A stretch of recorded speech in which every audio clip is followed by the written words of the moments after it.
জোরপূর্বক গুম বা খুনের বিষয়ে সাবেক প্রধানমন্ত্রী শেখ হাসিনা নির্দেশ দিতেন বলে মানবাধিকার সংস্থা হিউম্যান রাইটস ওয়াচকে জানানো হয়েছে। কর্মকর্তারা সংস্থাটিকে এ বিষয়ে অবগত করেছেন। মঙ্গলবার প্রধান উপদেষ্টার প্রেস সচিব শফিকুল আলম ফেসবুকে এক স্ট্যাটাসে এ তথ্য জানিয়েছেন। ছাত্র জনতার গণ অভ্যুত্থানে 5 আগস্ট পদত্যাগ করে দেশ ছেড়েছেন শেখ হাসিনা। এরপর তার সময়ে গোপন কারাগার, আয়নাঘরে বন্দী থাকা অনেকে মুক্তি পেয়েছেন। এ বিষয়ে বিস্তারিত তথ্য জানার জন্য গঠন করা হয়েছে গুম কমিশন। গুমের ঘটনায় সাবেক প্রধানমন্ত্রী শেখ হাসিনার সম্পৃক্ততা পেয়েছেন তারা। এ বিষয়ে আন্তর্জাতিক অপরাধ ট্রাইব্যুনালে প্রতিবেদন দাখিল করেছে কমিশন। গুম সংক্রান্ত তদন্ত কমিশন প্রধান উপদেষ্টার কাছে একটি প্রতিবেদন জমা দিয়েছে।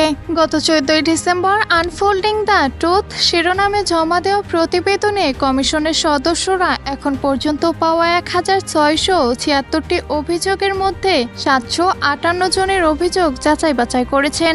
এতে আইন প্রয়োগকারী সংস্থার গুম করার পদ্ধতিটির কিছু বর্ণনা আছে। প্রতিবেদন অনুযায়ী গুম হওয়া বেশিরভাগ ব্যক্তিকে হয় হত্যা করা হয়েছে অথবা মিথ্যা মামলায় ফাঁসানো হয়েছে। এতে আরো বলা হয়েছে, কমিশন গুমের পর মেরে ফেলার পদ্ধতিটি সম্পর্কে যাচাইকৃত বিস্তারিত প্রতিবেদন পেয়েছে। একটি কার্যকর পদ্ধতি হলো মাথায় গুলি করা, এরপর মরদেহ সিমেন্টের ব্যাগ দিয়ে বেঁধে নদীতে ডুবিয়ে দেওয়া হয়।